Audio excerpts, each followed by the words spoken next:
You are listening to This is Oklahoma, hosted by Mike Hearn, telling stories of Oklahomans and those that have made it their home. What's up, guys? Welcome back to another episode of This is Oklahoma podcast. Mike Hearn here, your host, back with another episode. Excited to share this episode with you today. But before we do, I've got to thank our sponsors. First of all, the Oklahoma Hall of Fame. They've been a huge part of this podcast for the last few years. So the Oklahoma Hall of Fame have been sharing Oklahoma's story through its people since 1927. For more information on the Oklahoma Hall of Fame, go to www.oklahomahOF.com. And for daily updates, go to OklahomaHOF on Instagram and give them a follow. Our other sponsor today is Chickasaw Nation. Now, the Chickasaw Nation have sponsored pretty much everything in Oklahoma. They're a huge supporter of Oklahoma, and it's an honor to have their name and their brand supporting this podcast. So a huge shout out to Governor Anatoby for supporting this podcast. It really means a lot. Our third sponsor is Diffie Ford Lincoln down in El Reno. Now, this one makes me so happy because these guys are great friends of mine, play a lot of golf together. I've bought my cars from them, do most of my oil changes down there, have a cup of coffee, hang out down in El Reno. It's a good spot to go. And not only are they great friends, but they provide a great service. So for over 60 years, third generation family owned Oklahoma business down in El Reno. They're also in Bethany as well. So people in the Bethany area know the Diffies really well. But if you're looking for anything new, used, Ford, Lincoln, or whatever, I'm sure they could find anything you want. Check them out, diffieford.net, and then on Instagram at diffiefordlincoln. And let's get into today's episode. What's up, guys? Welcome back to another episode of This is Oklahoma. Mike Hearn here, host, back with another episode. This is part 4 of our 4-part series of, with 988, the Oklahoma mental health number.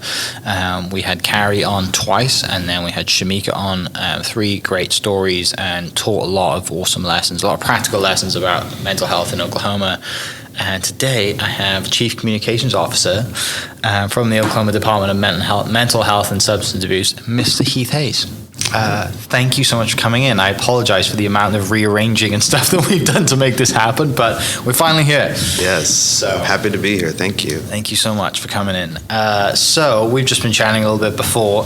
We're recording this the day after the Super Bowl, and a very famous let's say performer, I think, actor, actress, singer, Oklahoman, Kristin Chenoweth, product of Oklahoma City University. She's on the wall here at the Oklahoma Hall of Fame, was in a pretty impactful Super Bowl commercial for you guys. So I think let's start with that. Tell me about that. And I think we even recorded it across the street. Oh, really? Yeah. Oh, brilliant. We ate lunch here when we broke upstairs with her. Oh, how it was really cool. Yeah. Yeah, so, any day in Oklahoma, or every year in Oklahoma, we have... Just move that, you're good. Okay. Yep. Every day in Oklahoma, we see about 860 folks die by suicide every year. And one is too many. And so how do we get life-saving services out to folks? And 988 is one of those, revolutionary ways in which we've changed how people access mental health treatment services, both for yourself and for people that you or your loved ones or your coworkers or something close to you. It's a one-stop shop, information to be received. And so when we talk about how do we get this out to folks, how do we get the biggest bang for our dollars in terms of communication around it, Super Bowl ad was one of those pie-in-the-sky dreams. And we actually made it happen and leveraged the relationship of a well-known Oklahoman and took a risk on how do you even communicate this in a way that's engaging. And so using humor is always a risky attempt at things, especially something that is serious. And I think she did a fantastic job in portraying a burden, and it played into her personality, it plays into her skill set, and just the team putting it together. And it's just, I'm still pinching myself today. And today's my birthday. Oh, so it's even like a better kind of high, if you will, off of this. And so, we've really appreciated all of the support around it. So So tell me about that filming day. Then you get to hang out with Kristin Chenoweth, and to have her do a thing, and being the role that you're in, like, it's pretty important for you to be around and communicate what's going on here. So tell me about that. So basically, we rented a house across the street and started at 6:00 in the morning, and we had to get her all of the filming that needed to be done, she prefers to do it within 24 hours in one day. And so that kind of made the team nervous and the production folks, but we were able to pull it off. So she sat down in hair and makeup at 6 o'clock. She had 3 different wardrobe changes. Was the most loving, fun, easygoing person to work with, and we were just. She probably did and took the direction really well. So she probably did like 1,000 takes in this one moment, and she had no problem doing it. No problem doing it, and was just really excited about it. And then after the fact, has really embraced her now potential role in being a mental health advocate, not only in Oklahoma, but there's just so much interest that we've received outside of the state from being able to do this, and such good feedback. So we'll see what's the next evolution of this relationship. Yeah, you get to see a master at work, right? Like she's a true professional, and I'm not surprised that she likes to do everything in one day because she's extremely busy, which is great. But like, you get to see her, you know, and any actor you're up close just do their thing, right? And you get to witness that, and it's very. I mean, just a personal experience for you. What an experience, right? Not many people can say that they've got to see that up close, you know, of an actor on set, on stage, doing their thing, right? And seeing their craft, and like how every take is different or not different, but they just, to us, they probably look the same. Yeah. And then to her, she's like, no, I got to change this and do it. Like, what an experience, man. That must have been special. I have a definite new respect for actors in general. Just, it's exhausting having to like, make your face look a certain way so many times. It's like, wow, I'm exhausted hearing the director tell you to do it again and again and again. Yeah. So cool. So the reaction, you know, obviously we're only a day away, you know, day after the Super Bowl, but the reaction from the work that you've done, because it went out like before, right? Yeah, we did a teaser last week. Yeah. So in the last week then, the reaction has been very well, and you mentioned not just from locally, but around the country too. Yeah, we're going to talk through maybe with our federal partners on how to use the approach that we've been taking to communicate the 988 Lifeline, which is very different than other states because for a lot of reasons, one of them being that Oklahoma has been ready for this change for a really long time. We've been building pieces of that comprehensive crisis system for years, and with 988 we just were able to put it all together because of the support that we've had from our legislature and the governor's office in terms of funding for the system's pieces over the last few years. Historic investments every year for the last 3 years. It's been amazing. Yeah. So when Ashley reached out and was like, Heath's going to come on the podcast and be the final part, I was like, great. I met you once a long time ago, and I jokingly said, you're probably one of the best dressed people I've ever met, because every time I see a photo of you or something, you take pride in your appearance, which it's. I do like to think that I do, but I'm like, I don't have the energy to dress that way all the time, so I commend you on that. Thanks. And I remember you and another colleague of yours stood up in front of our loyal class a couple of years ago and for one of the projects, and that was kind of my first introduction to generally mental health in Oklahoma. From that moment, a couple of years ago, how in your eyes and your role too has it developed to what it is now? Yeah, my interest in the field really comes from a personal perspective too. Finding my way into this role right now has just been, I pinch myself all the time. So having my own anxiety, depression, mental health struggles over the years, and then also, facing addiction issues in college and high school, I did not know where to start, where to go, as most people do, and especially not talking about it, not talking about the challenges and the struggles that most people are faced with every day. And so I started my career in the homeless population, working with the homeless folks. It wasn't really something that I thought that I was going to ever do, but it was a job, and I had pursued a degree in psychology at UCO, and it was just like something that felt like it was a next right step, and that opened my eyes to so many things. My job was to outreach and engage homeless people because 80% of homeless folks experience mental health challenges and addiction issues, and so helping them to navigate a fractured social system is impossible, and that's exactly what it was, and still is in a lot of ways. Fractured social services, healthcare services that are really hard to engage with. And so that was maybe 10, 15 years ago. I've been in the field for about 15 years, yeah. 3 of those I did that direct care service, but just in the last 15 years, there's a lot of different changes to the coordination of care, to the innovation behind delivering services through technology has been a really big deal that Oklahoma's embraced. And then just being able to talk about it more. And the stigma associated with mental health and addiction has changed dramatically, and a lot of that has to do with COVID. The shared traumatic experience that we all had, the disruption in what it is that you think that you should do on a daily basis, the anxiety, the fear, the isolation, the withdrawal, all of that was a shared experience that we all have a hyper awareness of how that affects you. And so if nothing else, good that we're all still talking about, the importance of addressing mental health and addiction. So that, to me, in the last couple of years has been the biggest shift.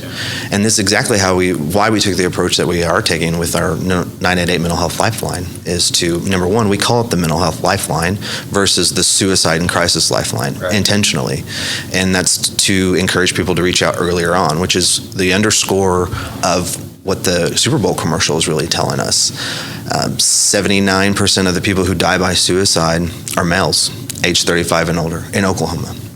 And so we had a real strategic mission in how that ad was portrayed and where we launched it.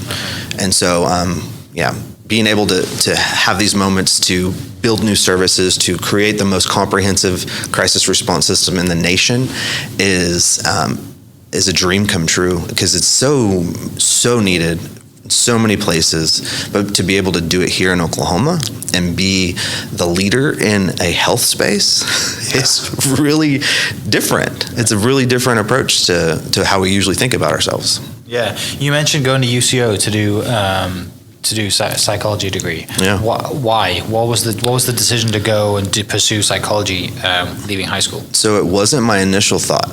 I'm from Lawton. I like to describe myself as a survivor from Lawton. I've heard that before. That's funny. Yeah. It's a rough place to grow up. There's not been one day, not 1 year during my junior high and high school year that I didn't go to a funeral of somebody who was a friend, because of Lawton, the environment. A lot of people don't know that Lawton has one of the most gang-infiltrated cities in the nation, the 3rd highest gang-infiltrated city in the nation. And there's a lot of theories as to why.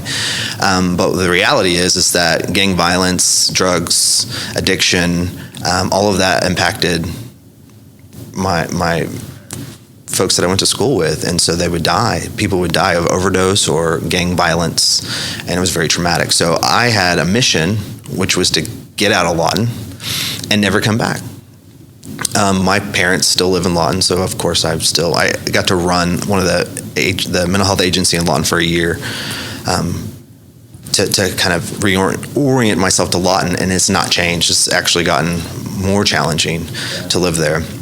And so when I got a scholarship opportunity to UCO to be a leader, I was like, okay, yes, I'm going there. Edmond, something completely different, opposite of Lawton, if you will. But what I found was that wasn't true. Edmond had its own challenges, and that's where I even went through a realization of my own addiction and mental health challenges, was in Edmond, of all places. I was able to circumvent it all the way through Lawton, but when I got to Edmond, drugs were something that I was really interested in, and it got addicted to drugs and as a coping mechanism for my mental health that I wasn't addressing. And so that first year of college, where I went through my addiction and really scary moments of my life, where I thought the world would be a better place without me. That was where my interest in psychology came. Once I was on the other side of that, I was like, I need to do something, some self-reflection for sure, some continued self-growth, but like, I have a mission. Like, why is this so distant? Why is this so challenging for people to accept? And so I've been on a kind of personal exploration to help all of us figure out how to better embrace this parts Yeah, we just don't ask, right? Like, especially in guys. We don't, and I think, it's a lot more common now for people to say, I'm going to therapy, I have a therapist, and especially, leaders and CEOs, and, I was, a friend of mine posted something on LinkedIn, and he said the hardest thing about being in this positioning is being a leader of others. Yeah. And like, that's the most stress that it's the hardest job he's ever had. And it makes sense. And over the years, we've just kind of, men and women in leadership have just not talked about it, right? They've just come home and there's like, oh, I got to cook dinner for the kids, so I've got to go take the kids to, to football practice, or whatever it is. There's always something that just kind of shelves it, right, or pushes it away, and it's, sadly, if it comes to a point, it's never a good thing, right? It usually comes to a breaking point, something, life-defining happens. But, now with the mental health number and, 988 and all of the other stuff, is more socially acceptable and people feel more comfortable to come forward and reach out to a therapist. I just need to sit down and chat. Like, why am I the way that I am, right? Because some of us, might go back to your parents and, well, it's the way you are because that's the way your dad was. Well, why is that? And, you could go down the rabbit hole. But it's having that, that initial, it's okay for me to ask, right? And I'm sure, I did marriage counseling with my wife before we got married. But I personally haven't done like therapy, and now talking to you in my head, I'm like, I probably should just go for a couple just to talk to someone, just to figure out why I am the way I am, right? Yeah. Why I fear certain things, why I don't fear other things, and it's scary to look into yourself and to figure out what it is that drives you, or why you have challenges and fears associated with X, Y, and Z, and it's very cathartic to know yourself better and to know when you are triggered and what things are not helpful to you. And it's really important to come at it from a non-judgmental space too, and that's hard to do because at the end of the day, we all have a lot of challenges that we deal with and that are shared actually, and holding a boundary and being able to take care of yourself and to love yourself is really hard to do. And so you learn that with skills that by talking to professionals, whether it's therapy or whether it's just, some type of other support service.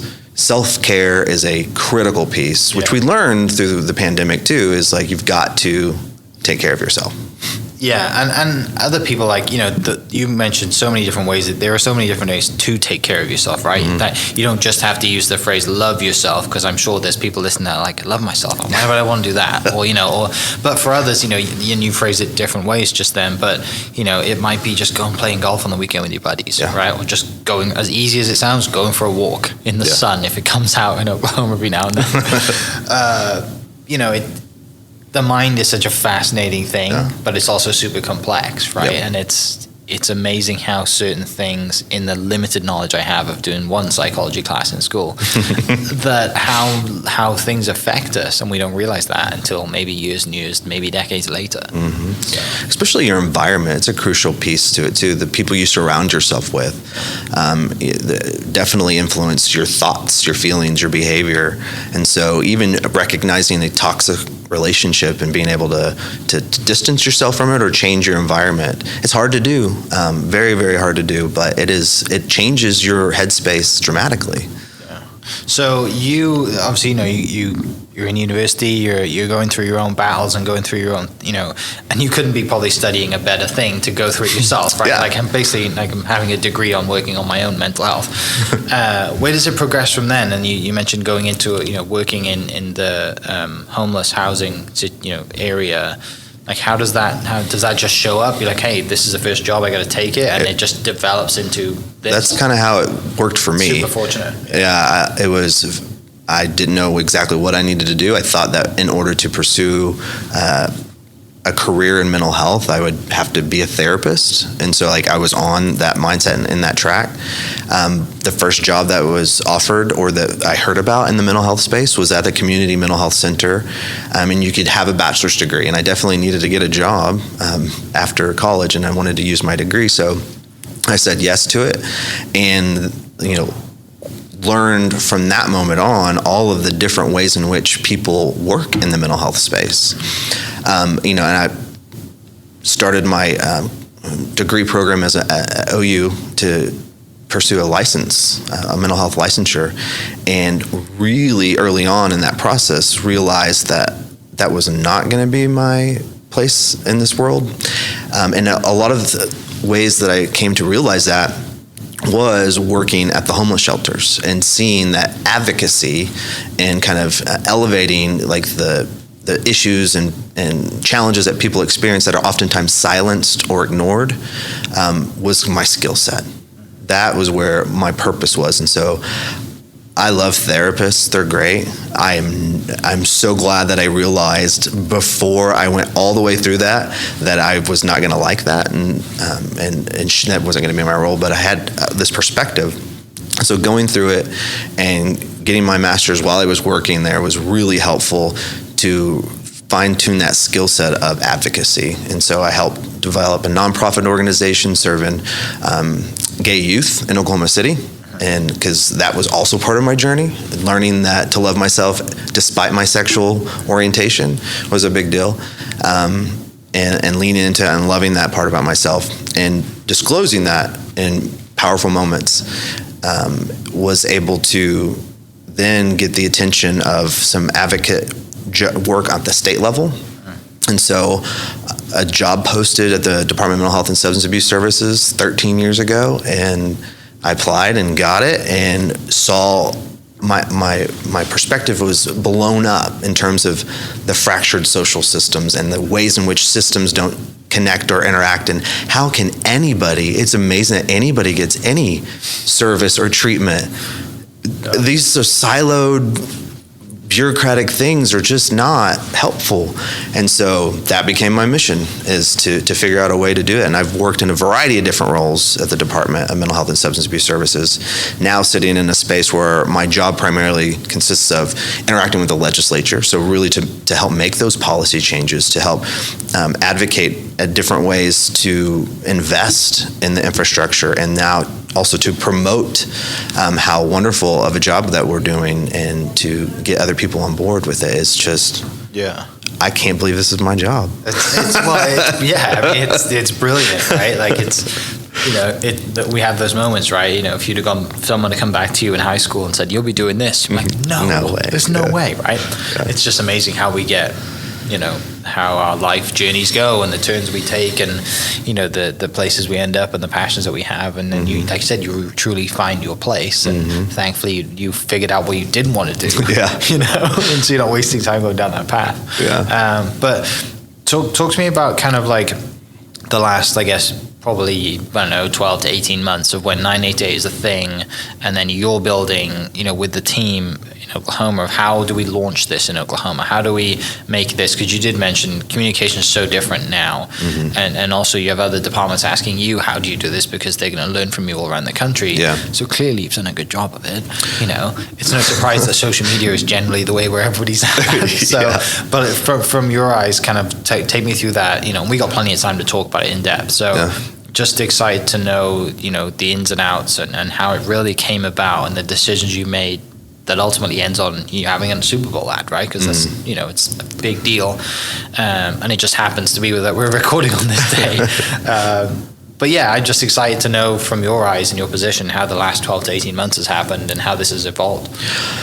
It's different. It kind of depends on where you're sitting at in the last 18 months. If it's, talking with other states and preparing how to do it, you would just think that nobody was prepared or ready to go. And so the anxiety of even trying to shift in this way, the states themselves have had 3 years to prepare, 3 or 4 years to prepare for this. But, the way in which the mental health agency in every state is structured, and where it sits politically, and all of the attention and resources that are attributed to them, it's different. And it just so happens that we had a lot of the right people in the right seats at the right time over the last few years, and then so that our launch was more successful, and the system that we built behind that is comprehensive enough. And so over the last 12 months and thinking through how are we going to communicate this, there's a lot of tension because even though we're one of those states that is the most ready, we still have fear and anxiety about what if this doesn't work. And so my one parameter that the commissioner, Carrie Slatton-Hodges, gave me was we need to wait until after the launch of the actual call line. I said, okay, that makes sense. So we waited for maybe like 2 weeks before we really hit the ground running. We did a lot of like preparations. We, identified social media influencers who we could partner with. We developed a brand. We thought through the strategy on how that would look and feel and what we wanted it to portray, which was opposite of what other states were doing and kind of like the federal toolkit of communications was saying. Even from their perspective, they were even more nervous and anxious about the launch and were telling states to wait a year before you tell anybody. And I was like, that's not happening. What is it? It's 800 and something people, right? Yes, that is not happening. It's not saving any lives. No. And still to this day, you will hear some of the reverberations of that. It's like, we're nervous. And I'm like, I get it, but this is a great thing. It is, and we've seen, doubled the amount of expectations that we could in terms of the people who've reached out. I think this last statistic, when we talked about it last week, was like over 20,000 people have called already, 5,000 text messages, and we've dispatched 1,000 mobile crisis teams. And so that's just another layer of the system in our comprehensive approach. So either you can call the warm line component of it and just talk to somebody because you're sad at 2 o'clock in the morning, and that's all you need. And for 92% of the people who call, that's all they need is someone to listen to them and to connect with them. And if you need more than that, we can provide intervention over the phone. But if you need connection to a local treatment provider, they do that too. Or if that's not enough and you are experiencing a crisis moment, we dispatch a team of individuals, a person with lived experience with mental health and addiction, which is something that our state has embraced fully for several years, and one of the leaders in that, using a peer recovery support specialist in our model and putting them strategically across the entire workforce. It just makes a lot of sense. It is the literal beacon of hope that you want to tell somebody about, and what better way to hear it from somebody who's walked the walk. So they go out, they provide the service, and if you need more than that, we have another layer. And Oklahoma was really smart. I mean, like I said, when I say we've been thinking about it for a while, we really have. We changed a law in 2021, which allowed Oklahoma to have not so much police involvement with the mental health system. So in most states, if you are needing transportation to a psychiatric hospital, you have to go in the back of a police car, handcuffed. Wow. That doesn't make any sense. Makes no sense. Right? It's a giant waste of police time as well. Yeah, right? And that's not what the police are trained to do. No. Like, let's separate this out. And so we changed a law to allow the Department of Mental Health and Substance Abuse Service to be the vendor. And so either we do it ourselves or we contract it out. And so we've done a couple of different models over the first year. And so we've been doing this for a year, a little bit over a year. And for the most part, the state is covered by a security company that we've hired, and they do a fantastic job. And most of the time it's retired or off-duty law enforcement, which is so interesting because they want to contribute. They want to be part of the system, but they don't want to put you in handcuffs and put you in the back of their car like that. That's traumatic. It's re-traumatizing. And that there's no other illness that you go to get treatment like a criminal. Right. Yeah. So anyways, all the states are clamoring on how did you all do this? And so when I talk about the system and those mobile crisis teams, in some instances, those mobile crisis teams can take you to the hospital. Yeah. Not a lot of those instances need that because we're trying to provide the least restrictive environment by giving you the service that is tailored to your situation. But if they need to, they can take you to an urgent recovery center or a crisis center or one of our psychiatric hospitals.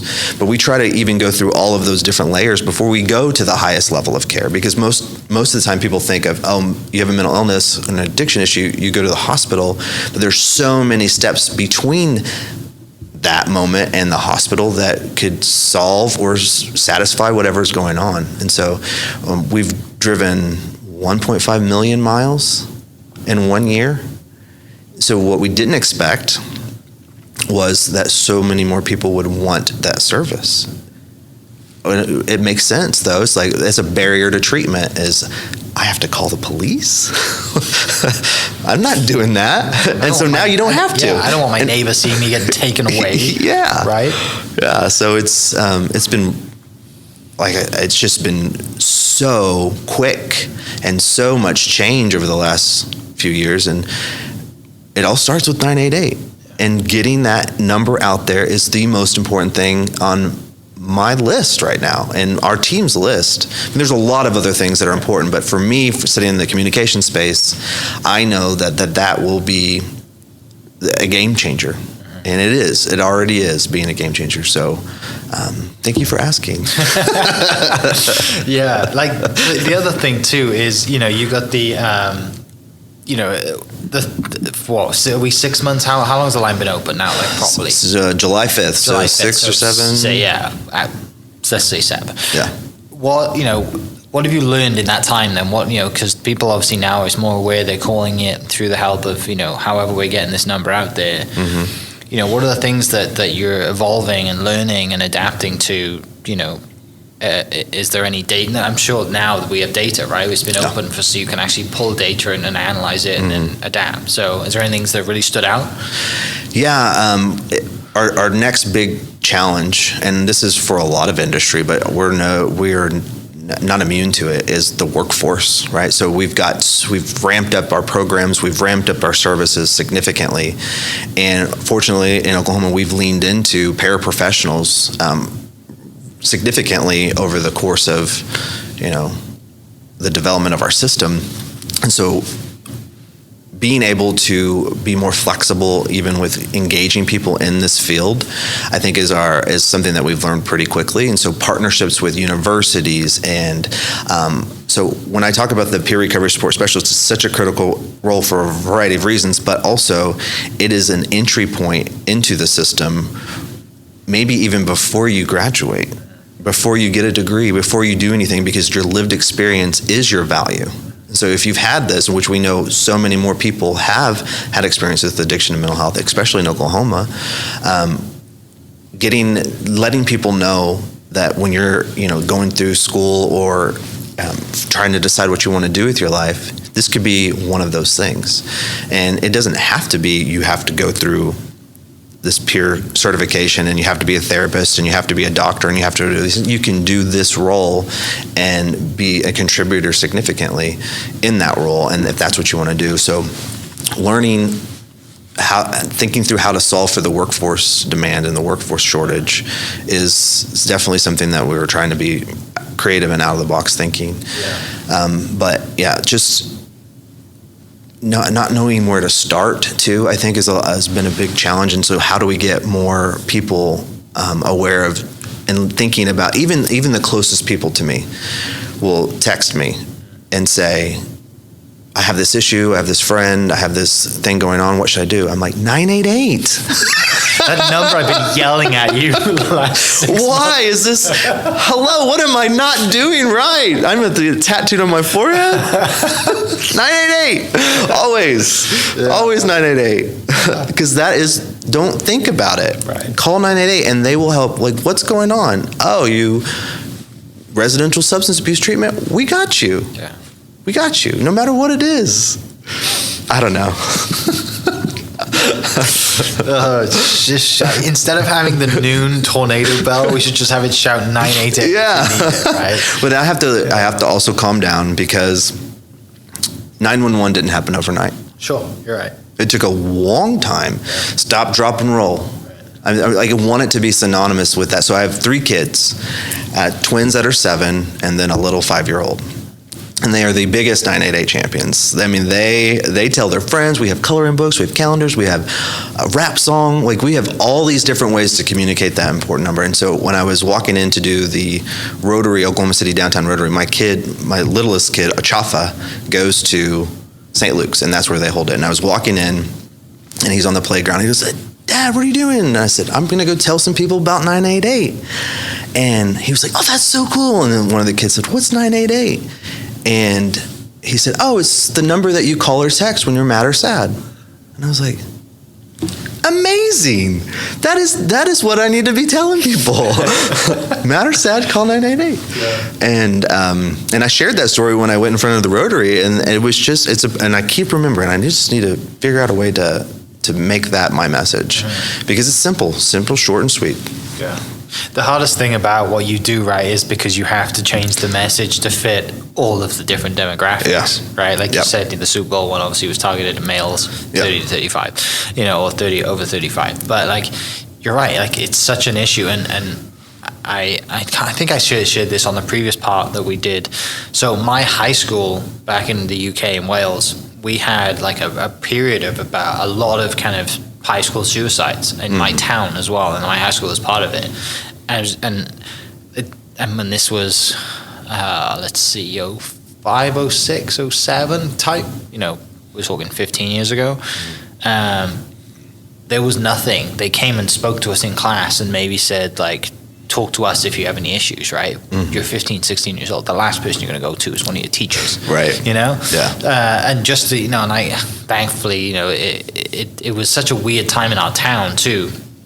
But, I'm looking at, and I've only really thought about it since doing these podcasts with you guys, because we didn't think about it back then, right? You're just like, this has happened. It's traumatic.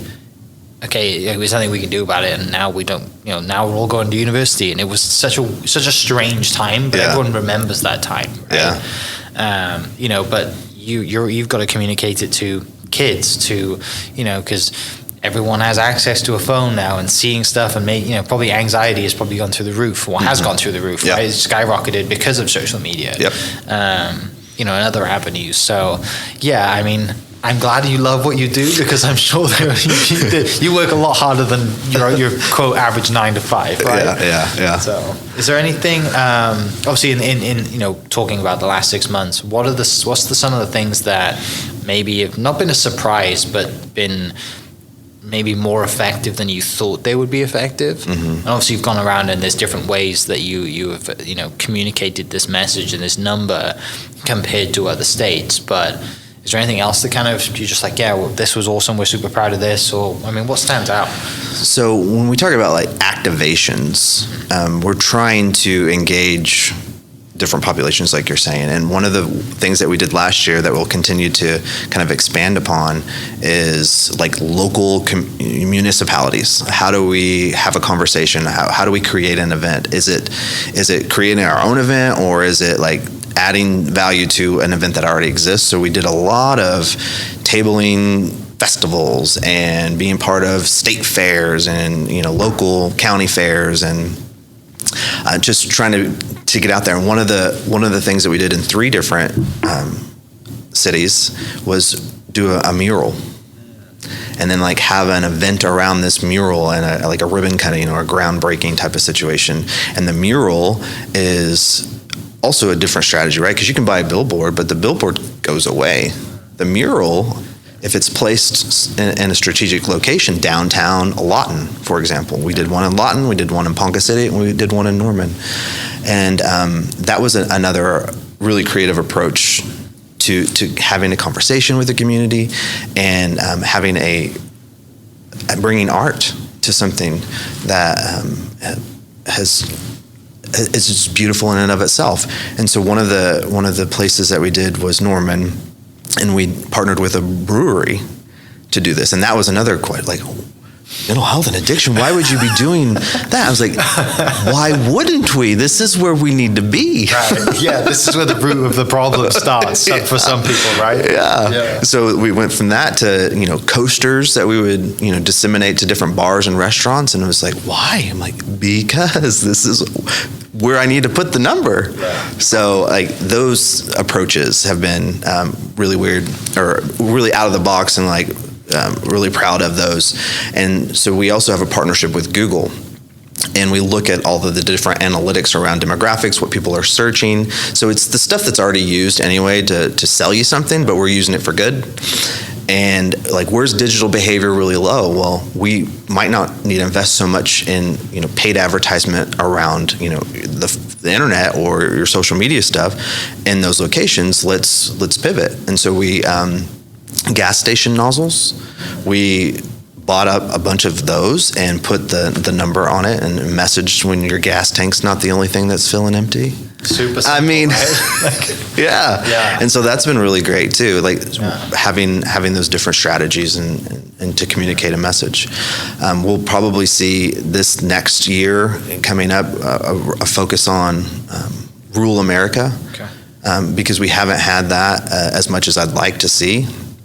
And then also kind of product placement, if you will. Like, what are some of the different things that people are already watching and doing, and then how do we just add like a 988 undertone there, just as part of it. We partnered with a local film. It's called What Rhymes with Reason. Okay. It was a locally produced film, and we put a lot of the product placement of 988 and the imagery of the number itself in a high school setting in that film. So we'll do a little bit more things just like that. Posters in the background kind of thing. Yeah. It's simple stuff, right? Because it's stuff that's already got eyeballs on it. Like, people who spend money on billboards, like no one's looking at billboards, right? They're looking at their phone. And I know you have to do it in some situations to tick a box to say we do traditional media. Yeah. And I'm sure it's hard for you sometimes to sell the ideas that you have, right, up the food chain, because there's generations and older people, and social media is still a hard sell. Yeah. For some of us, me and you, obviously, we don't have to worry about that. We believe in it because it works. Yeah. But I'm sure that's been hard as well. But like you said, after 6 months and 7 months, you see the impact, right? Mm-hmm. You see different ways, and it's super creative. And every day for you must be different because you're always thinking of a new way to target a different demographic. Yeah.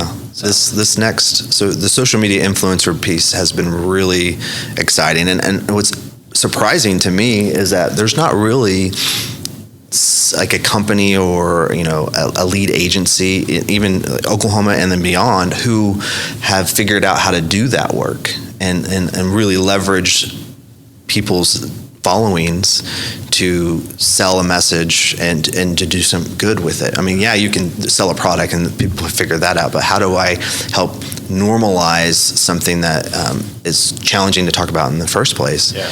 And so that's been really surprising, and we've had so much success with it. And we have another kind of approach to anti-stigma, which is our kind of substance use focused campaign, and it's called Okay, I'm Ready.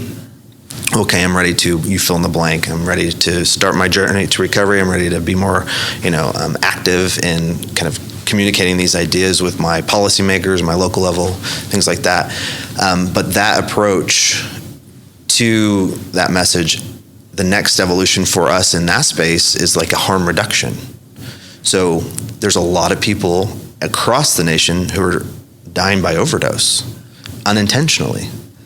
And so how do we speak to people who use drugs and encourage them to have naloxone? How do we encourage them to test their drugs before they use them? And so we're going to put out a bunch of vending machines. I think 75 vending machines based on the high-risk populations. Zip code, we have a lot of data, and so we're going to strategically place them there in bars and restaurants and things who would want it, but make it look and feel like it's something that you want. Like, we're going to do a product launch with this campaign. We are hyping up having naloxone. Everybody should have it, just like Tylenol. Like, it's something that you should just have on you because you never know when you can save a life. So Well, I mean, I don't know what that is. So please, sorry for being, not understanding, but I might be like some people listening. What is that? What is that? What you just Naloxone. So it's an opioid overdose medication. It's a medication. It's like a nasal spray. Got you. So super effective, super quick. Yeah, Okay. People sometimes think it's like that Pulp Fiction movie where they stick it in the heart and you come back to life. That's not the way it works. You stick it up your nose, actually, and you come back to life. But the effect is the same, just not the act.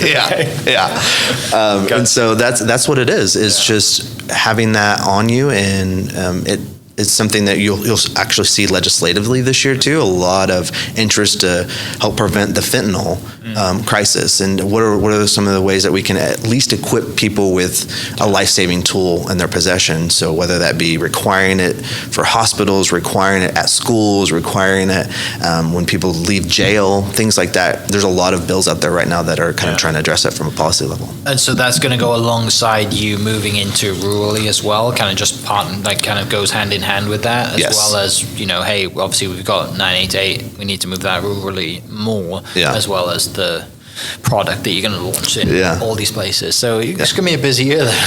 Yeah, there's a lot of work to do. But like I said, you sounds like you love what you do, right? Yeah. You couldn't be in a better place. So that's really, really special. It's awesome. For people listening, anything, tips, tricks, other than the number and the website, I'll link below. What else do people need to know? What have we missed? Have we missed anything? Probably. I don't know. I mean, we're 45 minutes in. We dropped some good knowledge in this. So, all right. I'll put the link for people listening. I'll put the link in the description to ODMHSA. ODMHSA. There you go. I mean, we could change our name one day. 988.com would be great. But obviously the number is just 988. It's that simple. And what's your social? Do you want to share that? Sure. It's Heath Hayes. Okay. HOLTHAYES on all the things. If people listening and just think, you know what, Heath sounds like he loves what he does. So if you want to reach out and get into the job space, and you might need help, volunteers or people listening thinking, hey, we have an event that we'd love to have 988 to come out to. We have a mural space. We'd love to have you. Whatever the idea is, I'll put some. You want a vending machine? Yeah. A vending machine, whatever it is. We'll put some information in the description, and you can reach out, and we'll catch you next episode. Cheers. Hope you guys enjoyed that great episode. Thank you so much for listening. As always, huge shout out to our sponsors, the Oklahoma Hall of Fame, sharing Oklahoma story through its people since 1927. For more information on the Oklahoma Hall of Fame, go to www.oklahomahof.com and follow them on Instagram for daily updates at OklahomaHOF. Our other sponsor, the Chickasaw Nation, amazing sponsor. They do amazing things for the state, and they're always sponsoring something in Oklahoma. They're a huge supporter of Oklahoma, and without their support, we wouldn't be able to do what we do. And our third sponsor is Diffie Ford Lincoln down in El Reno. Now, this one makes me so happy because these guys are great friends of mine, play a lot of golf together. I've bought my cars from them, do most of my oil changes down there, have a cup of coffee, hang out down in El Reno. It's a good spot to go. And not only are they great friends, but they provide a great service. So for over 60 years, third generation family owned Oklahoma business down in El Reno. They're also in Bethany as well. So people in the Bethany area know the Diffies really well. But if you're looking for anything new, used, Ford, Lincoln, or whatever, I'm sure they could find anything you want. Check them out, diffieford.net, and then on Instagram at diffiefordlincoln. Thank you for listening. Thank you for listening. We are inspired by those around us and hope that you are too. Make sure you subscribe to this podcast on your favorite podcast platform and leave us a review so we can keep telling your stories. For more great Oklahoma content, follow This Is Oklahoma on Facebook and Instagram.